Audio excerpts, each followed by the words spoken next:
केवलं ज्ञानमूर्तिं ब्रह्मानन्दं परमसुखदं केवलं ज्ञानमूर्तिं द्वन्द्वातीतं गगनसदृशं तत्त्वमस्यादिलक्ष्यम् एकं नित्यं विमलमचलं सर्वधी साख्यभूतं भावातीतं त्रिगुणरहितं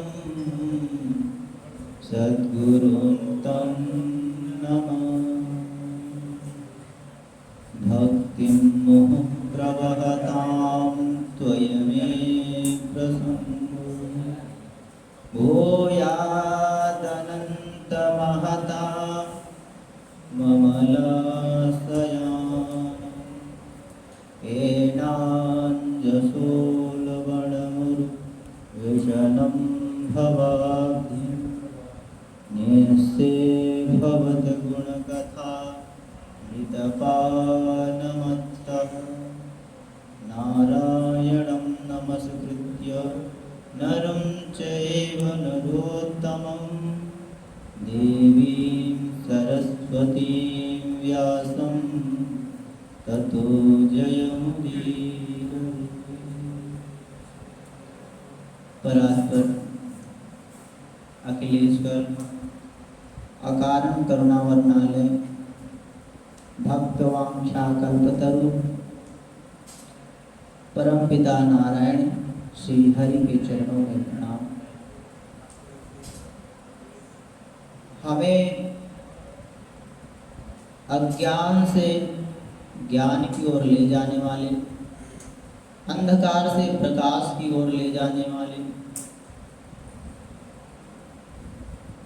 श्री सद्गुरुदेव के श्री चरणों में प्रणाम।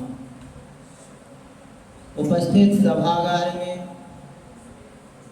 सभी धर्म प्रशिक्षु, उनके हृदयस्थ विराजमान नारायण को उनके श्री चरणों में प्रणाम और सभी को राधे। आज के सत्संग में प्रवेश करने से पहले हम सभी अपने मन और वाणी को पवित्र करने के लिए भगवान नाम संकीर्तन, तत्पश्चात आज के सत्संग में प्रवेश।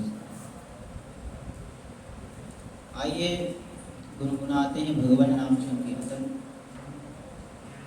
जहाँ ले चलोगे वहीं मैं चलूँगा, जहाँ ले चलोगे वहीं मैं चलूँगा, जहाँ नाथ रख लोगे वहीं मैं रहूँगा, जहाँ ले चलोगे वहीं मैं चलूँगा, जहाँ ले चलोगे वहीं मैं चलूँगा।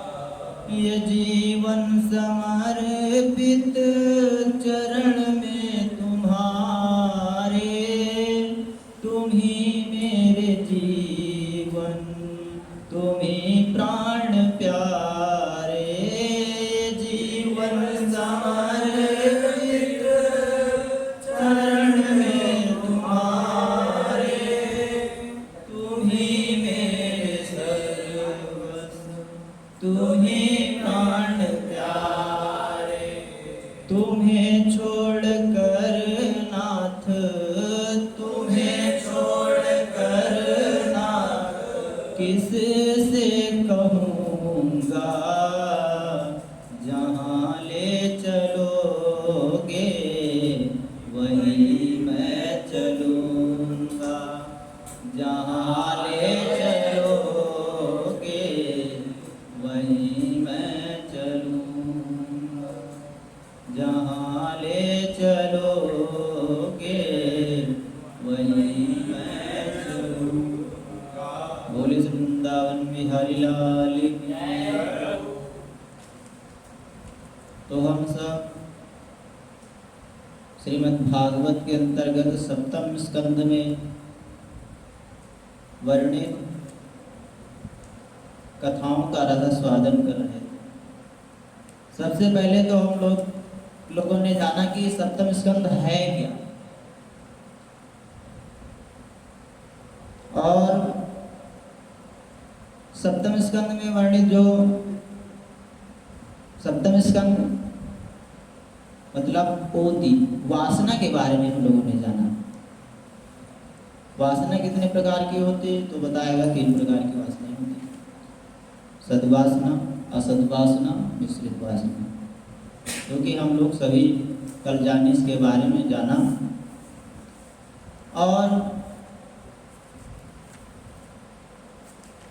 परीक्षित जी ने प्रश्न किया था श्री सुखदेव जी महाराज जी से कि भगवान पक्षपात क्यों करते हैं,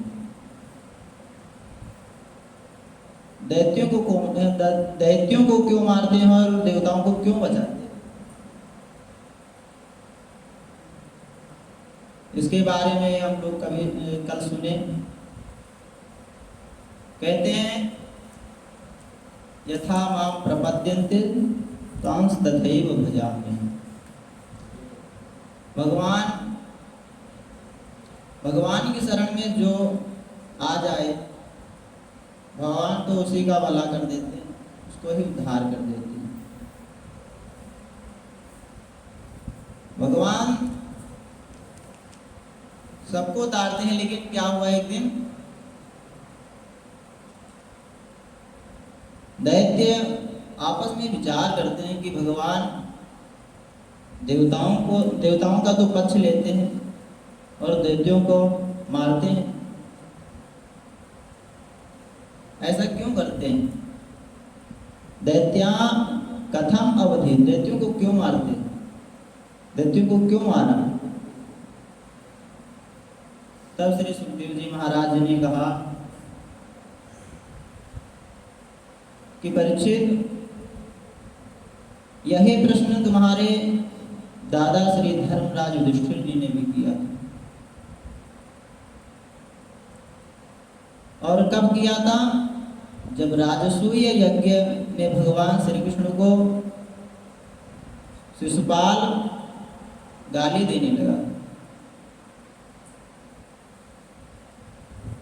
तब यह दृश्य देख करके धर्मराज युधिष्ठिर जी ने श्री नारद जी से प्रश्न किया था।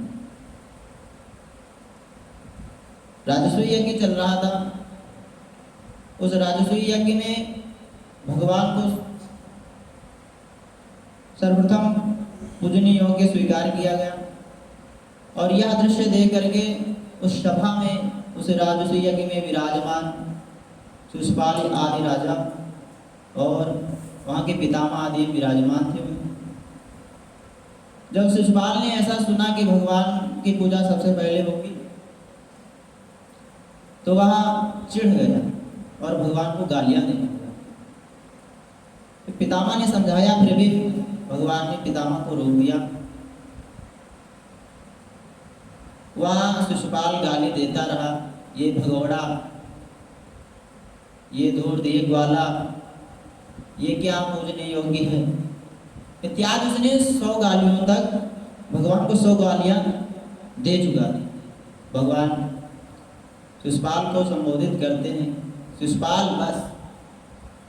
और जैसे भगवान ने उसको रोकने को चाहा, लेकिन शिशुपाल रुका नहीं, वह फिर गाली देता चला गया। फिर भगवान ने अपने सुदर्शन, जैसे ही 101 गाली पूर्ण हुई, वैसे ही भगवान श्री कृष्ण ने अपने सुदर्शन चक्र को आदेश दिया और शिशुपाल के सर को काट दिया।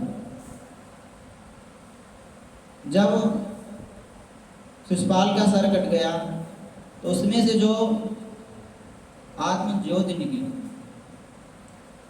वह भगवान श्री कृष्ण में समा गई।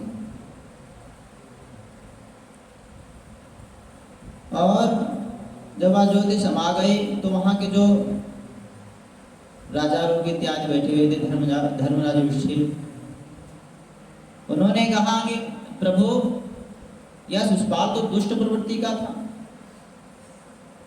फिर आपने इसको मार करके सदगति क्यों प्रदान की?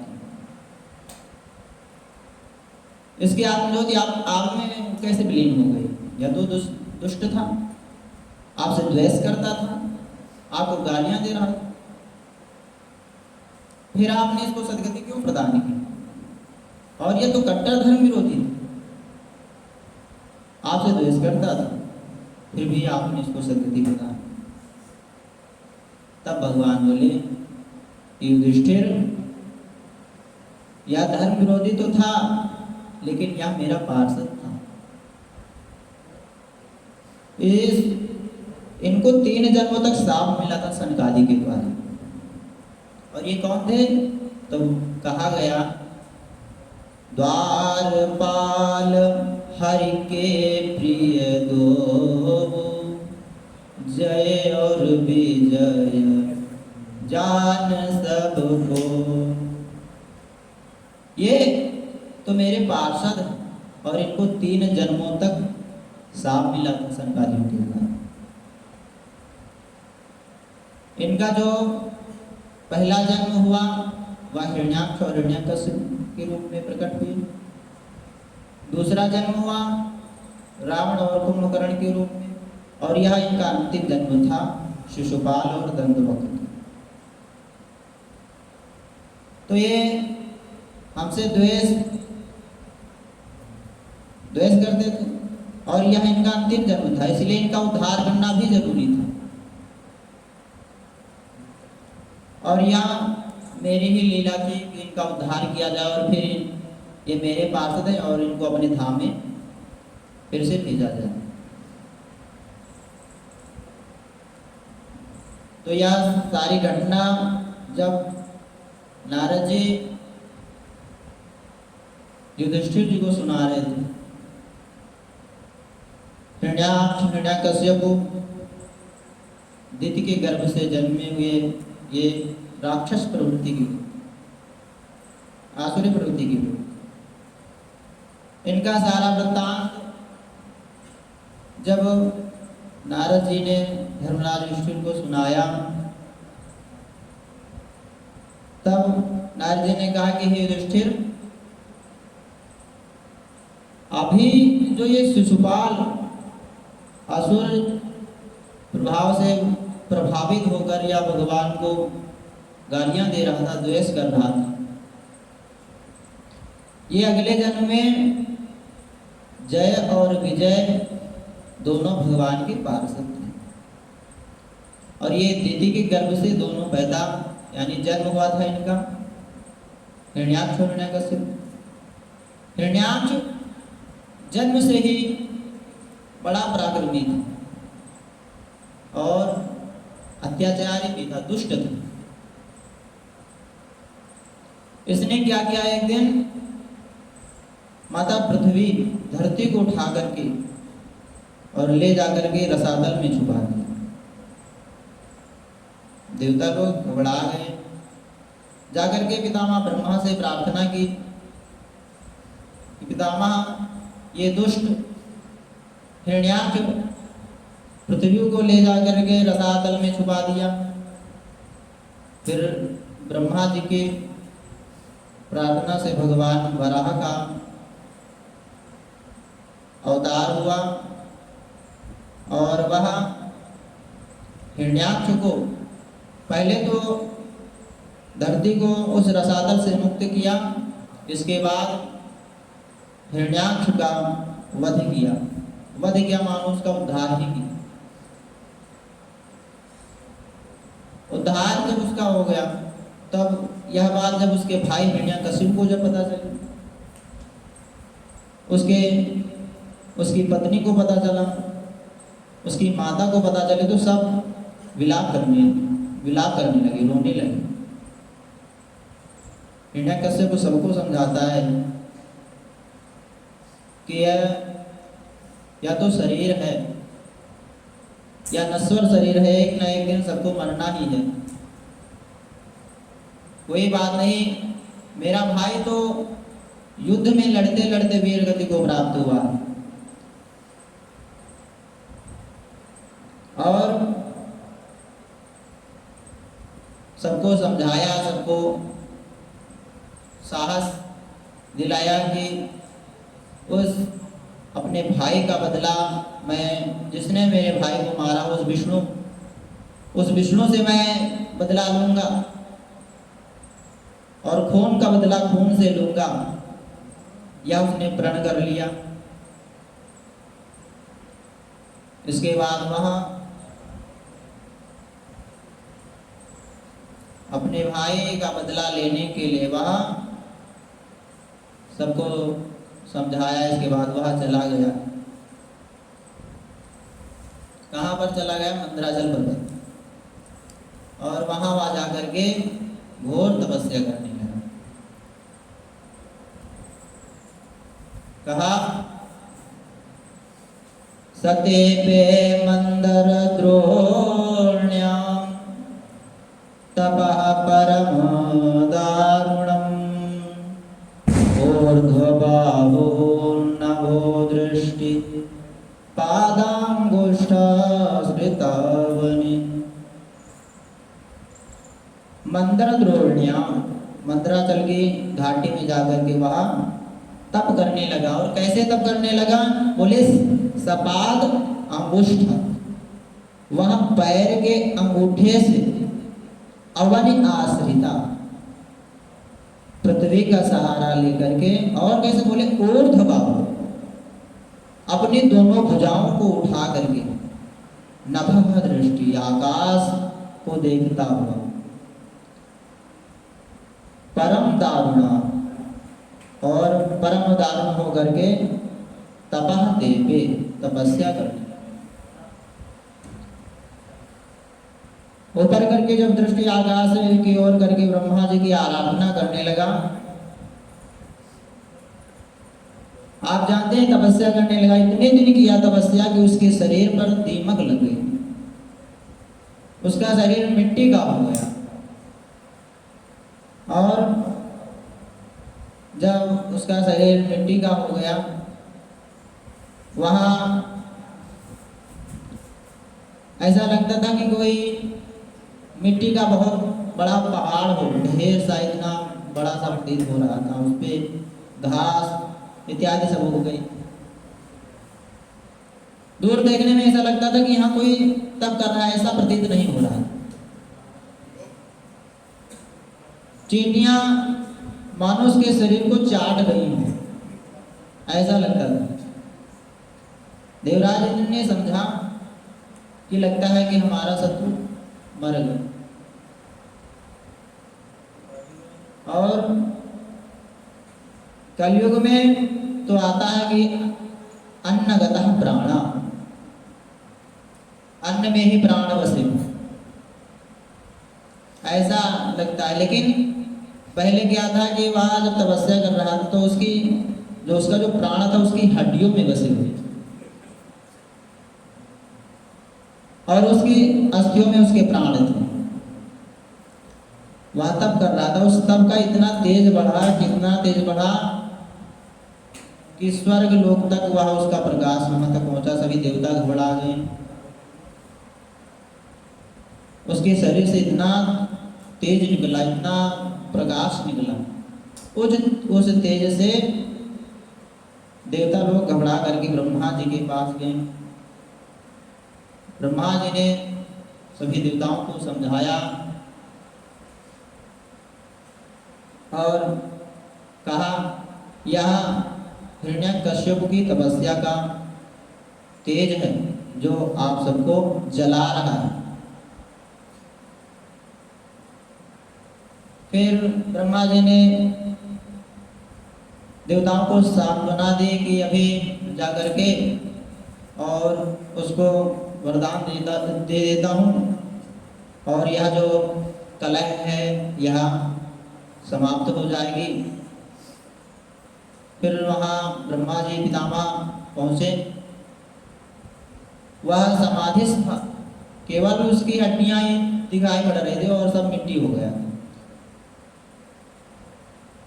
पितामह गए, अपने कमंडल से जल निकाला और जैसे ही छिड़का तो वह सर्वांग सुंदर, ऐसे लग रहा था कि मानो कि अभी घर से ही आया हो, ऐसा सुंदर हो गया। उत्तिष्ठ भद्रं ते तपः सिद्धोऽसि काश्यप वरदोऽहमनुप्राप्तो ह्रियतामीप्सितो वरः। हे कश्यप नंदन, उठो, तुम्हारी तपस्या पूर्ण हुई, वर मांगो।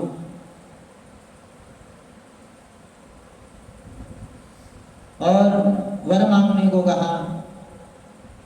हिरण्यकश्यप जब निकला तो ऐसा लग रहा जैसे अभी भी अपने घर से ही आया हो, हृष्ट पुष्ट तन भये सुहाए, और मानव अवहि भवन ते आए, ऐसा लग रहा। ब्रह्मा जी वरदान देने के लिए आपके सामने है, आप वरदान मांगना प्रारंभ करें। तो वह पितामह से कहता है, पितामह आप मुझे अमर बना दो। पितामह कहते हैं, ये तो अमर हम भी नहीं, तो हम अमर आपको कैसे बना सकते हैं? ये वरदान मत मांग, और जो चाहे तो मांग ले। फिर क्या था, फिर उन वरदानों की तो फिर झड़ी लगा दी कि पितामह या वरदान दीजिए कि मैं ना मनुष्य से मरूं, ना मैं पशु से मरूं, आपके रचे हुए किसी प्राणी से न मरूं, ना दिन में मरूं, ना रात में मरूं, ना घर में मरूं, ना भीतर मरूं, ना बाहर मरूं, ना धरती पर मरूं, ना आकाश में मरूं, ना रोग से मरूं, ना हथियार से मरूं, ना 12 महीनों में मरूं। ऐसे से वरदान उसने मांगे। तो ब्रह्मा जी ने कहा, बेटा ये बड़ा दुर्लभ वरदान है, फिर भी तू मांग रहा है तो मैं तुझे प्रदान करता हूं, मैं देता हूं। और यह वरदान पा करके ऐसा उसने लगा कि जब मैं 12 महीनों में नहीं मरूंगा, किसी न दिन में मरूंगा, न रात में मरूंगा, न अस्त्र से मरूंगा, न शस्त्र से मरूंगा, फिर मरूंगा कब? वह अपने आप को अमर मानने लगा। वर पा गया जी, पा गया, ब्रह्मा भी चक्कर खा गए। दिन में मरूं, न रात में मरूं, न रोग प्रविशे गात में, धरती पर नहीं आकाश में, तो न मरूं मैं 12 मास में, फिर मरूंगा कब? अपने आप को अमर मानने लगा, न रोग से न हथियार। जब इतना सारा वरदान प्राप्त हो गया, फिर उसको घमंड हो गया, और अब वह अपना पूरा लक्ष्य, अपने लक्ष्य को पूरा करना चाहता। उसका लक्ष्य क्या था कि अपने भाई का बदला उस विष्णु से लेना है,